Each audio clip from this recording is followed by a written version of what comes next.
Thami, good evening to you. Firstly, let's just explain some of the legalities around this class action. You are taking action on behalf of 10 people who are acting as representatives of the affected families, and you've got different categories. Talk me through what you're doing. Precisely. So when you bring a class action, it's unlike any other application, right? So you don't have to get specific instructions from all the victims or from all the affected parties. Yes, precisely. So we have chosen 10 people as the class representatives, so to represent everyone that has been directly affected by listeriosis, because listeriosis is, you bring it when you have a lot of people that suffer from the same objective harm, and the cause of that harm is also the same. So therefore you don't need to bring each and every individual that has suffered from that same objective harm. You can immediately select a few of those people to bring the application on behalf of the class.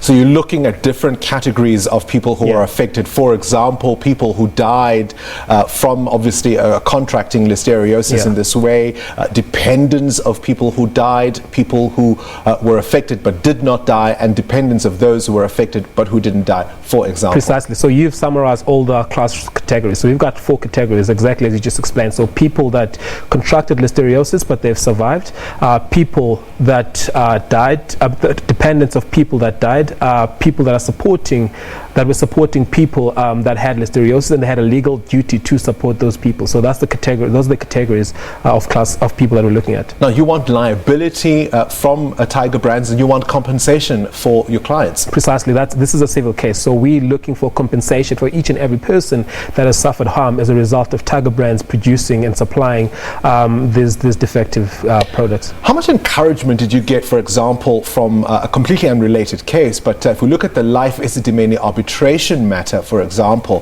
how much did the outcome of that give you a sense that you could succeed here? Our thinking was already aligned the same way that the Life Esidimeni was structured, because we're looking for constitutional damages, and that's what happened in the Life Esidimeni, because the common law of personal injury is very discriminatory against people that were not breadwinners or that were not providing for people, because in the event of those people, in the event where someone that was a provider suffers, they look at whether or not someone else is going to suffer as a result of that. So therefore the compensation, monetary value to precisely. But if you're an old person or a young person, chances are you're not going to get that much through the common law when you've suffered personal injury. So with the constitutional damages, we will say, listen, Tiger Brands has violated these constitutional rights, so we're looking at the right to life, the right to dignity, amongst other constitutional rights, and we try to attach monetary value to that. But it's one thing to persuade an arbitration process like we saw in Life Esidimeni. Will the courts be persuaded? I mean, amongst the categories, for example, you're even looking at victims in utero, you're looking at pregnant mothers. Can you really persuade courts similarly? I think so. I mean, the fact that the constitutional damages case was applied in an arbitration, it doesn't mean it didn't stem from the courts. It actually stemmed from the courts. So this is something that has been discussed a lot in the courts as arbiter, but it still hasn't been tested a lot in South Africa, and we believe this is a perfect case to test the discriminatory nature of the common law of damages. What's the response of Tiger Brands been to your action? Because as far as I understand, they're still maintaining that they've confirmed the findings of the Department of Health, but they're saying no causal link has yet been established between what's happened at their factories and these deaths. We've had one contact with Tiger Brands where we used one testing case and asked them to compensate that one victim. And they asked us for a host of information which we haven't provided to them, but we also, I believe, most of the information that they were asking for was totally unnecessary and, in my opinion, probably delaying the processes. But as in respect of the specific class action, we filed the papers today and we served them on their lawyers, and they have 5 days to respond to us. So they haven't actually said anything in respect of the case that we make in our founding papers. Now, you're also going to advertise widely, I understand, so that if there are other people who have not yet been formally identified, they can come forward and make representations. Yeah, that comes post-certification. So the court actually has to approve the class action. So we have to convince the court that this is a perfect case for a class action, in that there is an objective, there are objective harm that are suffered by people, and that harm stems from the same source, which in this instance is Tiger Brands. And we have to make a case, in fact, about ourselves as the lawyers, that we're well suited to bring an action of this nature.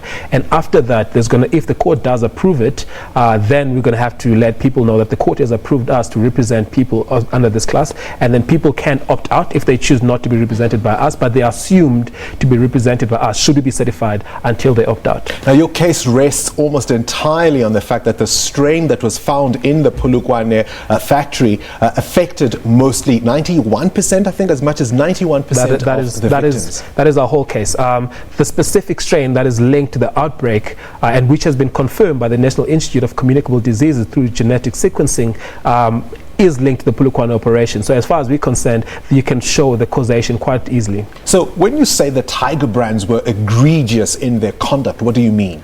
I mean, when you, as a supplier, you have a duty to make sure that the goods that you supply, especially at the scale that Tiger Brands was supplying at, you must make sure that those goods are good and that they're safe for people to consume. But even government has said that the primary source of this thing hasn't been identified. It's like saying we don't know how the universe started. That's the thing. So Tiger Brands, we don't have to show it where the source is. All we need to show, in fact, is that, listen, Tiger Brand has the bacteria infiltrated Tiger Brand's product, and Tiger Brands thereon supplied these defective products. But there's a bigger picture here in terms of monitoring, in terms of making sure this kind of thing never happens, not only with Tiger Brands but really anywhere in South Africa. And there are those who are saying that you're using Tiger Brands as a scapegoat, whereas in fact it's the entire system that has failed these families. Not necessarily. The primary responsibility here is on Tiger Brands. I mean, the people that most benefit from the production and the supply of these goods are Tiger Brands. So when things go wrong, they should also bear the responsibility. So that's our whole argument here. And they have a duty in terms of the Consumer Protection Act to make sure that when they supply goods, they do so in a manner that the goods are well enough for people to consume, which they failed to do in this case. Are class action suits going to be the way to go for vulnerable communities who may not have the resources to take on big corporates going forward? We think so.